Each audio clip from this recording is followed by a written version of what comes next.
All right, so let's talk about application. So I've already been sort of sharing some examples about how you can apply what we've learned in a real work context. But some of you may still be saying, I'm not quite sure what I'm supposed to take away from this. And considering that this will probably figure pretty largely, motivation that is, into your assignment number 2, let's talk about application and how we can actually use this in real world situations. Okay, so in general, organizational behavior management, which I've abbreviated here to org behavior management, refers to the application of psychology to employee for performance generally. So how can we apply what you're learning here in this class in both your psychology major or just psychology classes in general to improve employee performance? So org behavior management involves the ABCs. So antecedents, behavior, and consequences. So the antecedents here, this is somewhat similar to our three-legged stool we brought up earlier. Antecedents here being the resources, so what enables your employees to perform certain behaviors. And then behaviors being the thing you want them to do. So their performance, be it OCBs, task performance, refraining from engaging in CWBs. And then the consequences. So what are you doing to motivate them to engage in those behaviors? What outcomes are there, both punishment and reinforcement, which we talked about earlier. So consequences usually, for the record, has a negative connotation. Here it's both positive and negative. So one of the things that we can therefore do, one of the consequences we can introduce into our organizations are rewards. So remember, we have to be very careful about how we engage in rewarding our employees because we don't want to undercut their intrinsic motivation. But we have to pay our employees, and your salary is a reward for the work you do. Yes, the federal and state and local governments mandate how much you get paid at a minimum level. But even if the government did not exist, presumably you would not work unless you got some sort of payment in return for what you do. So we have both. So when we're dealing with rewards, though, we have So when we have rewards, they have both a surface value and a symbolic value. So the surface value is what's the tangible thing? What's the concrete value of what this is? So if you get an Employee of the Month award and all you get's a plaque, the surface value is that plaque, the value of the plaque. The symbolic value, though, on the other hand, is what does it mean? Interpersonally, emotionally, psychologically. So what does it mean to get Employee of the Month? Maybe it's not worth a lot of money or tangible outcomes or tangible goods, but it is very rare. You work in a company where out of hundreds of people, only one person is chosen as Employee of the Month and you get it. That means a lot. That means that you are presumably special and you are actually a good employee. So the rewards that we give our employees can sometimes have high levels of surface value or high levels of symbolic value or lack of both. I mentioned earlier, and it appears in, I think, some of the extra credit readings that I shared with you all, that Amazon has these power hours where they're motivating people with a cookie. And of course, someone may say, well, that's just good because they're not undercutting people's intrinsic motivation. But a cookie is also low on surface value and low on symbolic value, unless we argue that getting the cookie actually means a lot, or winning the power hour rather than the cookie means a lot to employees. So there are some ways that organizations don't actually pay attention to increasing either of these things. In my opinion, for the record, I'm sure some people say that getting the cookie or winning the power hour is more important than the cookie. But if I were working for a place like Amazon and you gave me a cookie for doing my work, I would quit immediately. So some of the types of rewards that organizations introduce, therefore, can include base pay. I've already talked about this. This is your salary. You have to get paid in order to motivate your employees to do what they want to do. We didn't talk about this, but this is one of the earliest theories one of the early theories of motivation was that the only way you can get people to work is by paying them. But of course, base pay comes with its pros and cons, right? Base pay figures into what we talked about with equity theory. You have to make sure you pay people equitably, or else that can impact their motivation. You also have to make sure that you pay people enough that it can motivate them, but isn't undermining their intrinsic motivation. So base pay it has to be considered very carefully. You also have to comply, like I said, with federal, state, and local legislation.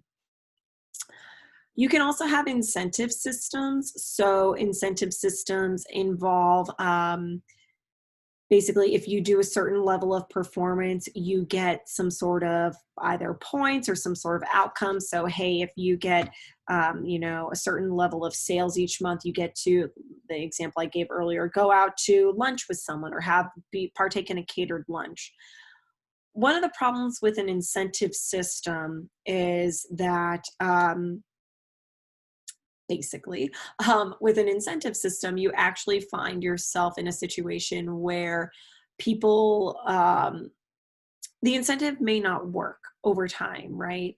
That it's either not sustainable financially for the organization or it's not sustainable motivationally.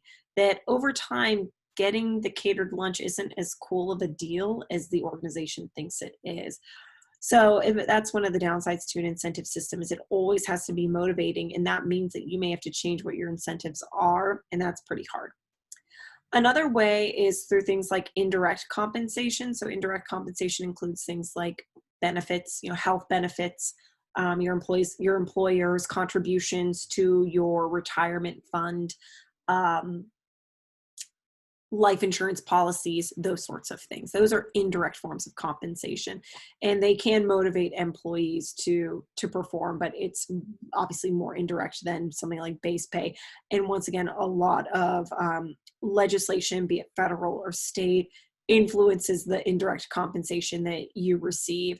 So for example, in places like California, organizations have to give you a certain amount of paid parental leave, which, if you can imagine it, if you can believe it, not every state mandates paid parental leave, whereas most industrialized nations do, and that's bananas. But that's one form of indirect compensation. And that might be one reason why a state like California is doing it, to motivate people to go and work in California, where your organization is actually being mandated to, take care of you. So we have that, and that can motivate people to work in those places and work better. On the flip side, states, as far as I know, like Texas, for example, does not mandate any paid parental leave. So in that way, people may be unlikely to work there because they're not being cared for by their organization. So these are some of the ways that we can motivate employees through the indirect compensation. Like I said, some things are mandated by law, but it still can help an organization motivate its employees to work, or could encourage the employees to work. Another thing is perks.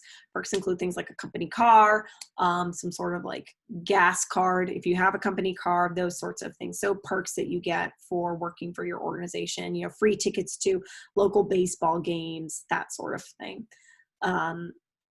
Usually there are like limits on this. Usually there are limits on this, but perks are still part of how we can motivate our employees to perform better. If you get to a certain level of performance in the organization, you get a company car. That can motivate people to try to strive to get to that level within the organization, therefore perform at that level. And then finally, we have awards. Awards are, like I said, employee of the month, just recognition. So these are usually more recognition based and therefore have a lot of symbolic value and low surface value. Though you can have, of course, awards that come with, say, some sort of cash prize or some sort of gift card, of course, but usually they don't. So those are the different types of rewards. Once again, these are the different ways that you can try to motivate employees to perform, to engage in their tasks, to do OCBs, to refrain from CWBs. So there are a lot of different ways that you can leverage what we've learned about motivation. You can leverage these, for example, to capitalize on what we talked about, positive and negative reinforcement and punishment. Of course, like I said, there's a lot of legislation, laws that dictate what you can and can't take away from employees. So for example, pretty confident you can't take away vacation days once people have accrued them. So while that can work as, once again, some sort of form of indirect compensation and therefore can be a form of positive reinforcement for working, you can't take it away. So you can't also threaten to take it away as a form of negative punishment to get people to say, stay in line and keep performing. So the point there is You can leverage these, but you still need to be aware of what the laws allow you to do. So when you are managing your reward system, you need to make sure that your performance is linked to, or rather employees' performance is linked to rewards. This gets back to what we talked about with equity theory in particular, because we want our employees to understand, here's how your performance is being translated into a reward. This is also related to a lot of the feedback that we talked about earlier, that feedback is critical to understanding how you are performing. If you don't link performance to the rewards, then an employee isn't going to adapt their performance to try to achieve better rewards. If you aren't clearly linking, here is how you need to perform in order to get this reward, here's how you need to perform in order to get that reward, etc., your employees aren't going to make the connection between, oh, if I perform at this level, I get this reward. So if I want to perform at an even better level and get that reward, then that's what I need to do. So making that linkage clear and providing that feedback is really important for employees to understand that if they change their performance to be better, they will get better rewards. The issue with this, particularly as it relates to things like base pay, so your salary, is if you work in an organization with pay secrecy, it's really hard to communicate to people this exact thing, that your performance is linked to your rewards. Of course, people know and can share, oh, I made $130,000 this year. And someone would be like, well, I only made 80. How the heck are they making 50 grand more than me? First of all, this can lead to problems because that's self-report. Someone could be lying about their salary. And in that way, that can create perceptions of inequity when there actually is none. And this is also really therefore hard for organizations because they can't sometimes reveal employees' salaries. Now, in certain organizations, they can. For certain state employees, you can look up the salaries of a lot of state employees, at least in, I think in Indiana you could, and in Texas you could. Ohio, I'm not sure about. But you can look up someone's salary and see, okay, how much is my coworker making relative to me?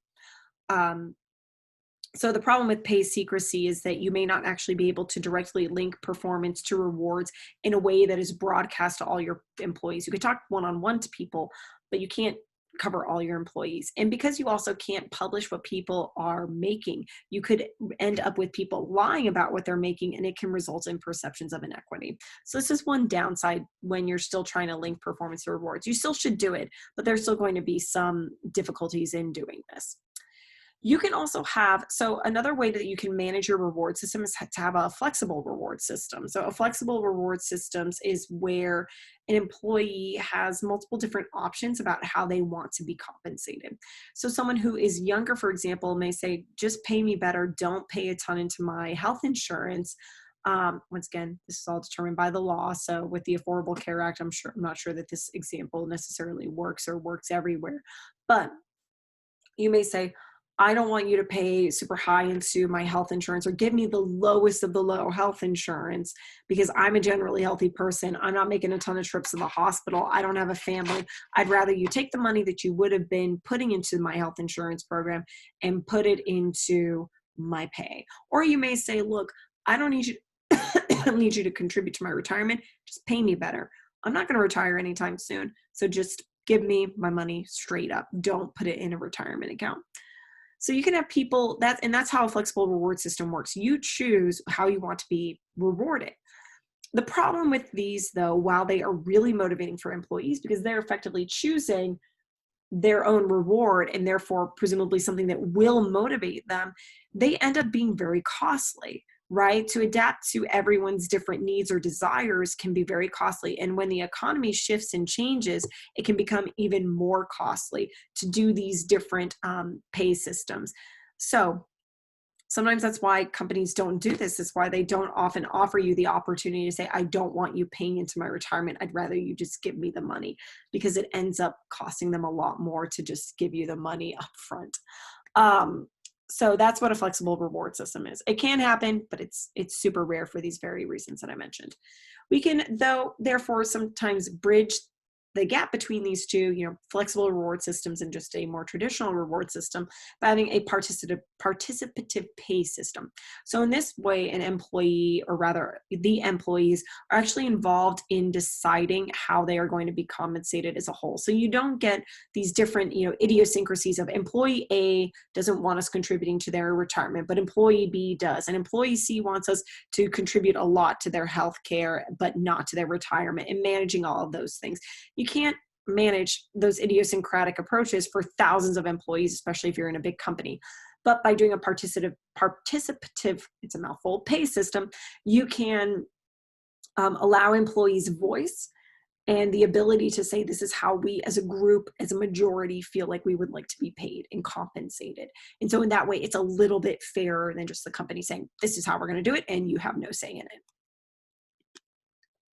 So one of the ways that we can also apply what we have learned is through, so I should clarify. We've talked about organizational behavior management generally. We've talked about rewards and how you can leverage them. Another way that we can leverage motivation or apply what we have understood in this class is using OB modification. OB modification is a feedback loop, which is something that's appeared in a lot of our conversation thus far, wherein we try to basically apply motivational theories to motivate employees' behavior. So usually prior to OB modification, we establish a goal or a benchmark that we're trying to achieve. And then we look at, so it's a multiple step process, and I'll try to go through these as briefly as I can.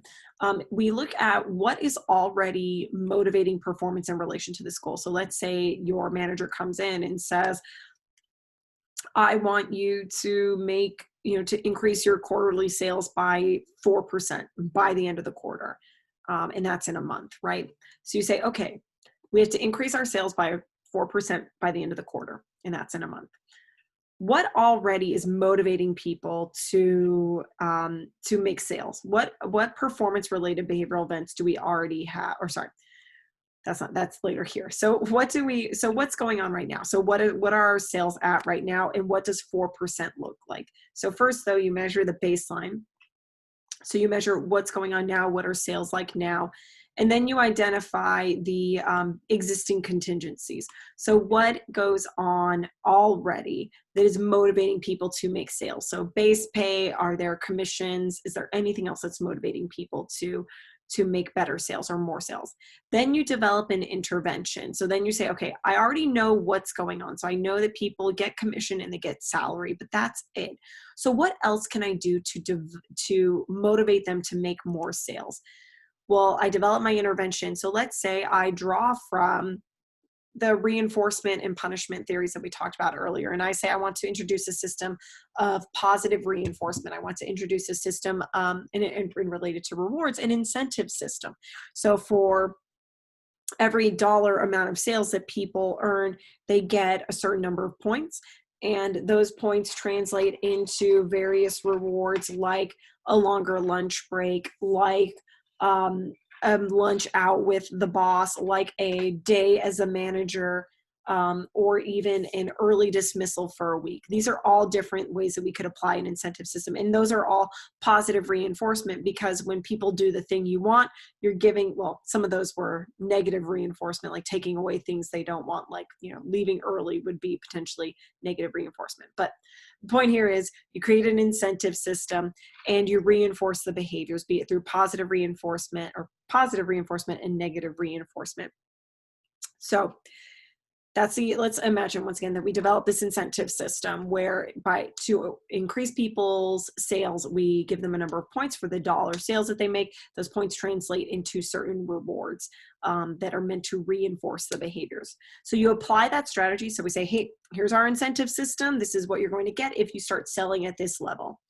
And then we measure the response following the intervention. So we implement the intervention, and then let's say a month later, we measure the response, or let's say we want to give it 2 weeks and see how we're going because we have a month to raise our sales by 4%. So we measure our response, post-intervention and we see, hey, we're already at 3%. If we keep this up, hopefully we can get to 4% by the end of the month. So we say, if the problem is solved, it seems like we're going great, we're doing great, we're increasing sales, we will maintain the behavior, and then we will evaluate it eventually again for performance improvement. Now, if we think though that if the problem is not solved, that we're actually not selling as much as we need to, then we go back to the beginning. So we once again go through this whole process, develop a new intervention. Maybe we need to have a better incentive system, or we don't need an incentive system, we need a punishment system. We're going to start punishing people for not doing what they should. So this is how OB modification goes. Basically, in a nutshell, it's what do you want to do? What's already existing in your organization that's motivating performance? What can you do beyond that? Let's apply that. Let's measure it and see if it's working. And if it isn't, let's change it. And if it is, let's keep going until it stops working. That's OB modification in a smaller nutshell. Management by objectives is somewhat related to OB modification. It's top down. It basically, and by top down, I mean it's communicated from the higher up, so like the CEOs, the VPs of a company. So they communicate the goals that they want for the company. So let's say that they say, overall, everybody needs to increase their performance by 4%. And so managers and employees develop goals to achieve it. So what does increasing performance by 4% look for us? Let's develop those goals. Okay, we've set them. And then managers check their progress according to those goals that they've set. If they're not achieving it, they adapt their tactics. If they are, they just keep doing what they're doing. So here the focus though, OB modification doesn't necessarily involve this top-down approach where people on the higher ups tell you what they want you to do. Here, this can actually just start at a lower level with just a manager. This, though, comes from the higher ups. It's an organizational goal, an overall organizational goal, but individuals and their units, the teams and the groups within the organization, they get to choose how they're going to implement that overall organizational goal, or rather how they're going to pursue that overall organizational goal. So going back to job characteristics theory, I mentioned earlier that we can apply some of those principles that we've already seen in terms of designing a job, right? We talked about Amazon workers and how we could better design the job of a warehouse worker to be more beneficial for the workers and therefore more beneficial for the organization. So this is basically just reiterating that here, that we can engage in job design so we can design jobs to be motivating in and of themselves. One of the specific ways though, that people have tried to leverage job characteristics theory is to argue that we can do job specialization as a way to motivate people. So think of the warehouse worker in Amazon. Warehouse workers in Amazon generally, they basically run around, and I'm not joking when I say run around, they run around grabbing things, and they're told with a little scanner, a little handheld device, where to go, how to get it. They put it in a box, tape it up, send it off. So that's what they do. And that's what they do every single day, time after time after time after time. It's a very high burnout job. I recommend reading the articles from the extra credit if you haven't already. Though I should say the extra credit was due on the 22nd, and this is now the 25th. I think it was due the 22nd. It was due sometime recently. So you still have, it's that opportunity is passed, but it's still posted, I think, or if you can't find it, I'd be happy to send the articles. Anyway, so job specialization. So here's where you break a job down into specific component parts and processes that are standardized across individuals. So the idea here is you're leveraging the feature from job characteristics theory that is about task identity. So you feel like you are responsible for a very specific thing because you say, I am the person who does this specific thing. So you could, for an Amazon warehouse worker, for example, say, you know what, we're going to have one person responsible for one row or one type of item, or we're going to make it even more specialized. So you just grab the things and put them in a bin. You don't box them up or anything, which that might actually be what the warehouse workers do now. So we make it even more specific. Or you say, well, this person is responsible for holding the handheld scanner, and one person is responsible for running down the aisles and getting things, and one person is responsible for running it back. That would be an example of further specializing and breaking down the job that this warehouse worker is currently doing into its specific component parts. This does maximize productivity, presumably, but it can lead to a high level of monotony, even more monotony than what the person already has in their job. And it therefore can lead to high levels of dissatisfaction. So this is one of those situations where something based on job characteristics theory can actually lead to something that is the opposite of what job characteristics theory would have predicted. You can also do something with job rotation. So this is where you people do different jobs and you rotate them. So the warehouse workers could, for example, be the people who go and collect the items and put them in bins one week, and then the next week they're the people who take the items and package them up and put a label on it. The next week somebody could be a person who's responsible for stocking the warehouse itself. So you're not even grabbing items, rather you're stocking them. The benefits to job rotation, I'll focus on those first. The benefits with job rotation is for jobs that are particularly physically demanding, especially like that of a warehouse worker, it can actually be really beneficial because it limits injuries. So we see a high level, with jobs that have a high level of physical injury, job rotation may be beneficial in that way because you're not actually exerting yourself in the same way over and over again, day after day, week after week for 365 days a year. Minus, Christmas and New Year's Eve or whatever it is people get off. The problems, of course, though, is that it's still boring. You still get used to that monotony. It's like, oh, this week's the week that I'm stocking the warehouse. This week's the week that I'm running down the aisles getting stuff for the bins. This week's the week that I'm just boxing everything up, box, box, box, box, box. So that even that rotation, we become accustomed to it. Job enlargement, one way that we can do this is we add more tasks. So for someone who is just putting things in the bin, we may say, okay, now you're also going to box those boxes and send them off. And you're also going to, in the same day, like you're going to start the day by stocking your aisles, or you're going to stock a few aisles, and then you're going to package boxes, and then you're going to pick the items, and then you're going to package the boxes. If you add more tasks, it still becomes boring. People become really accustomed to the jobs that they are doing. So that still doesn't necessarily have its benefits. There's job enrichment, which is a little bit better approach to what's been talked about here. Job enrichment is where you not only load on horizontal tasks. So like I said, you give the warehouse worker more jobs that other people would do, or more tasks that were involved in other positions. And so in that way you do horizontal loading. So they take on jobs that are at their same level, or tasks that are at their same level within the organization. Vertical loading, on the other hand, is where you start to take on the tasks of people above you. So basically your supervisor. So through job enrichment, we not only give you more to do of your tasks that other people at your same organizational level would do, but we also give you the tasks that your supervisor would have had over you. So they would be, so now you're responsible for managing your schedule. You're responsible for assessing your performance. You're responsible for making sure you show up on time, those sorts of things. It does have its problems. Of course, we have to rely on people to be self-managing, and it does once again have its limits, but it is somewhat better than these other approaches listed here. So what are some of the things that we can do to actually make jobs better for people in a way that isn't just going to result in monotony? Well, we can continue to combine those tasks I mentioned earlier. It can work, but we do need to understand that it does have its limits where people can still get accustomed to a job, even if we add more tasks to it. So you can give the warehouse worker more to do, but he or she may eventually find these new tasks to also be boring. You could also, though, form natural work units. So you basically make the employee responsible for something from start to finish. So like I said, you have the employee, stock the warehouse, but also, go and pick out items, and then they have to put it in the box, and then they have to send it out. So from the moment an item comes into a warehouse, they are seeing it from the beginning to the end.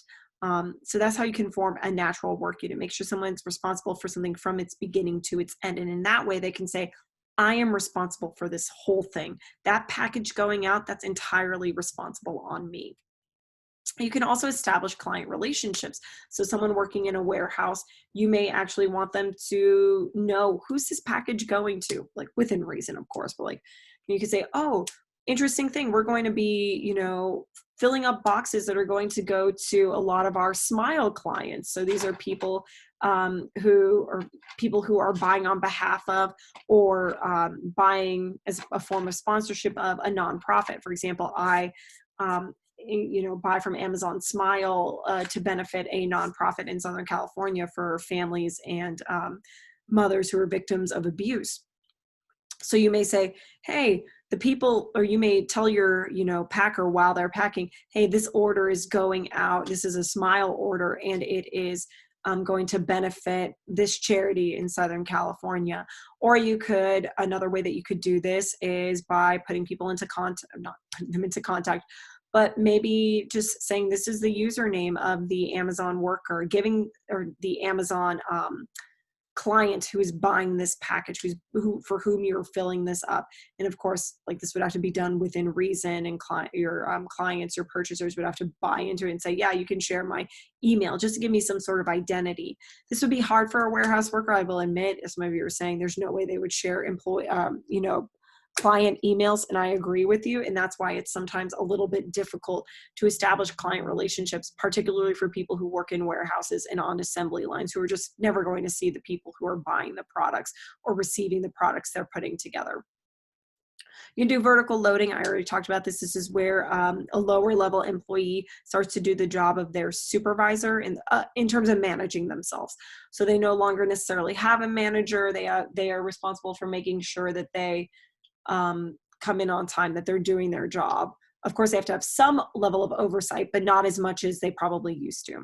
And then finally, opening feedback channels. What's really interesting is that some organizations do this already, but opening feedback channels, of course, means making sure that employees are aware of the outcomes of their behavior. This is actually something that Amazon probably does so well to a fault, actually, by virtue of giving people so much feedback. And like I said, I really recommend reading the articles that were assigned for the extra credit, which was already due in past. But when you open feedback, it gives you that knowledge of results that can result in some positive employee outcomes. Related to job design, we also have job crafting. So this is somewhat related to the human relations perspective, which we did not necessarily talk about earlier on, but the human relations perspective argues that, happy and satisfied workers are those that work better. And so we need to understand how we can make employees happy and satisfied in order to encourage them to work better. One way to do that is to allow them to participate in their work and what happens to them at work, and empower them. So give them that autonomy and that independence. And we know that those things affect motivation. People are more motivated when they can participate, when they have voice, and when they are empowered, when they have autonomy. So what does this mean about your job? Well, what this means is that instead of the organization trying to create a job for you that they believe will be motivating, you do it yourself. You craft a job. You make the job the thing you want it to be. So you aren't being told how to do it. You just do it the way you want to, in the way that will be motivating for you. So as I say here, by crafting their own jobs, employees can develop a work situation that is motivating. Now, what are some of the ways that job crafting can take place? Well, one is just in the basic way of deciding your schedule. I should note here, though, that deciding your schedule is also part of something that happens with something like vertical loading. So deciding when you work is not only a form of job crafting, but if you allow employees some level of vertical loading in terms of the job characteristics, so you allow them to take on the role of a supervisor, or you allow them to supervise themselves, this is another way that this can happen. So it can work for both. But deciding your schedule is one way that you can also craft your job and how you do it. So this is some of the different ways that employees can work. You can have a variable work schedule. A variable work schedule is where you actually, sorry, I'm going to pause really quickly because I need to double check. Okay, sorry about that. I'm doing, for the record, all of this from memory because I only have one computer screen in front of me and no notes. So this is 100% from memory. I was confusing variable work schedules with extended work schedules. So variable work schedules are those where you basically compress your hours so you have more days off. So what this usually means is variable work schedules involve working something like 10 hours a day so you can have Friday, Saturday, Sunday, or Saturday, Sunday, Monday off. So this can work better for some people who maybe need to have that extra day, maybe like a 3-day weekend, want to work hard and play hard kind of thing. Extended work schedules, these can happen to people who do things like deep sea fishing or work on an oil rig. Extended work schedules are those where you work for usually many weeks, very hard, sometimes technically 24 hours a day. You're on call 24 hours a day. Like I said, working on an oil rig, working somewhere in the wilderness. Um, and then you get, say, a couple of weeks off after that. So you work hard for 4 weeks, offshore, you come back for 2 weeks. We may argue that the military sometimes operates like this theoretically, that it's an extended work schedule where you work a lot for a compressed amount of time, and then you come back and you may have some time off. Though I'm sure people in the military would disagree that anything that they ever do is time off. And I would agree with that to a strong extent.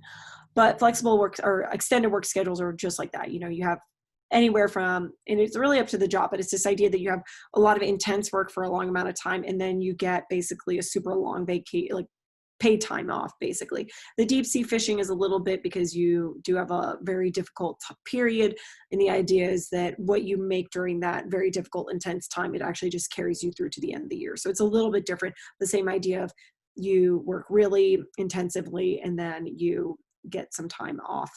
You work really intensively for a long time and then you get some time off. That's usually in a matter of weeks, not days.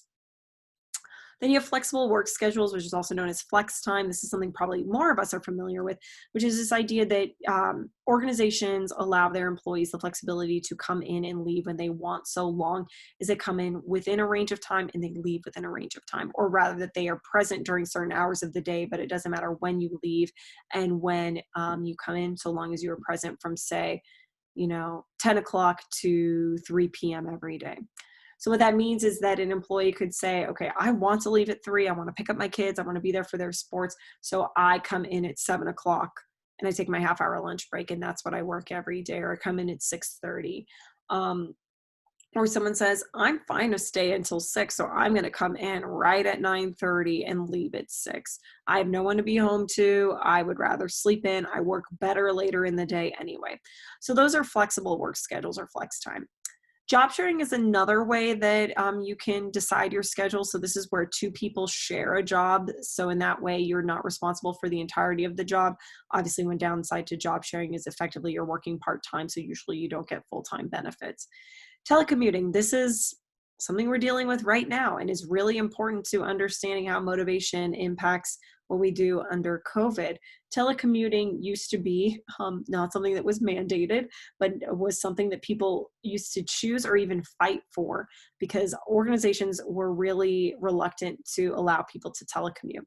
In response to COVID-19, we've actually seen a lot of organizations say we're going to expand our telecommuting offerings, and that some organizations saying we're never going back to face because we realize we don't need to.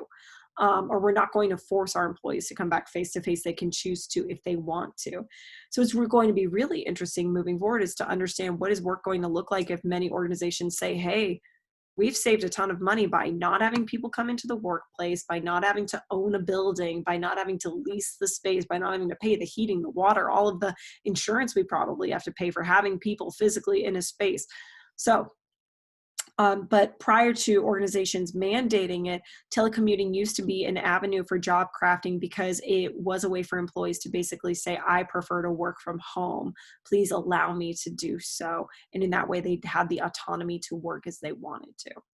Another way that job crafting can take place is basically through ideals or idiosyncratic deals. These are the deals that people make informally, usually with their supervisor or their organization, in which they determine how they are going to work. So it can involve some of these elements listed here, but it's sometimes a little less formalized, which can have its pros and cons, and we'll see that in a second.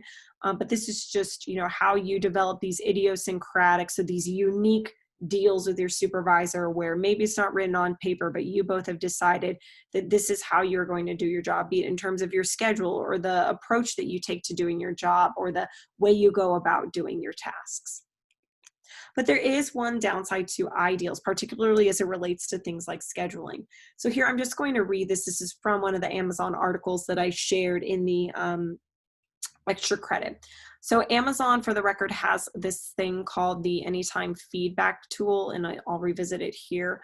The Anytime Feedback tool is basically a form of 360-degree feedback, which we talked about earlier on in terms of performance assessment. So in 2013, Elizabeth Willett, a former Army captain who served in Iraq, joined Amazon to manage housewares vendors and was thrilled to find that a large company could feel so energetic and entrepreneurial.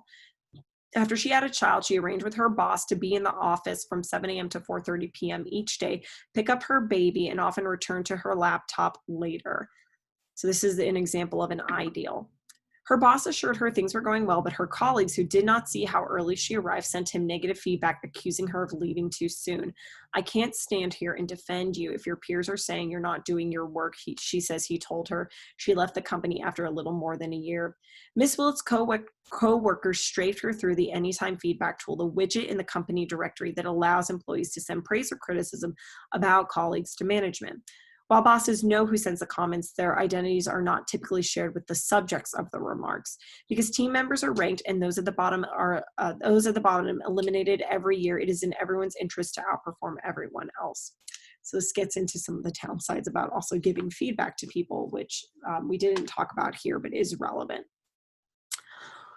So this is a problem with ideals, right? Is that not everyone is aware of your ideal. They're not aware of this unique arrangement you have made with your supervisor. And because of that, they may feel this sense of inequity, like what we talked about earlier. They may say, hey, they're not working as they should. I've certainly been in organizations, and I'm sure many of you have, where you've seen someone come in late and leave early, or doesn't seem like they're working the same hours as you. And it's possible they have an ideal with your supervisor, or it's possible they're not working.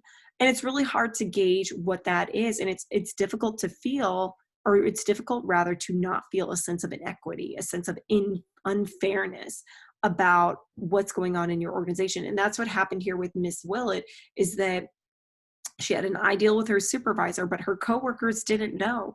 And because of that, they criticized her through this feedback tool. And it was very likely that she was going to be, if she did not leave, fired, because her coworkers were rating her so poorly. And this is once again, one downside to feedback and one downside to performance management, which we talked about earlier. So this gives you an idea of how this can backfire practically. Like I said, I really recommend reading those articles. They're really fascinating. So we're now at the end of this entire module and set of videos. First, I do want to apologize for how long they took, but motivation is something, like I said, it's really fundamental. It's really important, and this will figure largely into your second assignment. So I just want to make sure everything got its due time. So now, after everything, I asked you the first video, what do you think motivates people? And I want you to ask yourself, what did you say then, and do you still feel the same way now? Or have you been convinced that there are other things that motivate people now? The next thing I want you to consider is, now that you have been armed with all of this knowledge about what motivates people, ask yourself, how do you think COVID-19 has changed how we motivate employees, or how will it change how we motivate employees, given everything that we've talked about thus far? What is it like to change telecommuting from something that was part of job crafting and almost an autonomous and independently made decision to now something that's forced upon people who don't want to do it? Based on comments and discussions with many of you one-on-one or through emails, you can imagine what it felt like when your classes were suddenly moved to online, even though you wanted them to be in person. Imagine that for a worker who prefers to be in person, who prefers to be face-to-face. What is it now like for this thing that was part of a way for workers to work independently, now being forced upon someone who does not want to work that way? So these are some interesting questions to ask yourself, and I look forward to our activity this week. I'll see you all in class.